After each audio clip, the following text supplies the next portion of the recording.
My name is Melissa Velazquez, and I am a Mission Awareness Trip Coordinator for the International Department. Recently, I had the opportunity to participate in one of the Mission Awareness trips that I help coordinate by traveling to Honduras and visiting two projects that we have there in El Progreso and then the city and project of Santa Barbara. As I was chatting with the project coordinator, he was telling me about how he had had the opportunity not only to visit CFCA staff in Kansas, but to go to India and see how they were carrying out these mothers groups that have really transformed how the CFCA is working in India.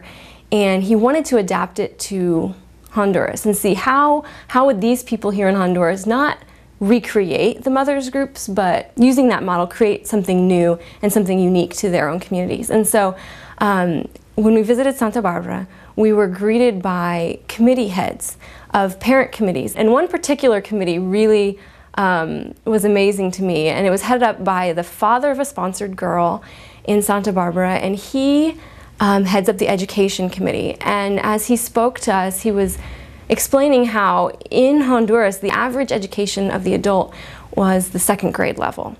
And he just said, you know, how can we emphasize education? How can we encourage our children to get a good education and value an education when we can barely read and write? And his solution was, we need to educate ourselves. He, in the past few months, has been training, I think, approximately 16 teachers in order to educate adults. And in August, 200 parents of sponsored children began this education program, and their goal is for every one of these adults to reach the 6th grade level.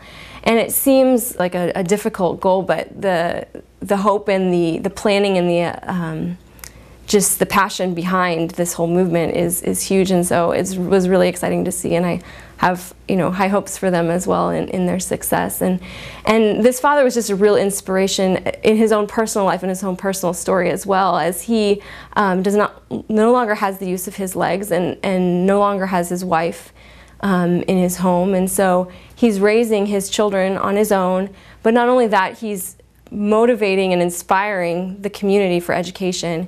He has motivated and inspired a group of other men and women who have different disabilities to work together in a metalworking co-op. So he's really taking a holistic look at who am I and who am I in a community of compassion and how can I elevate others around me. And so that was really powerful.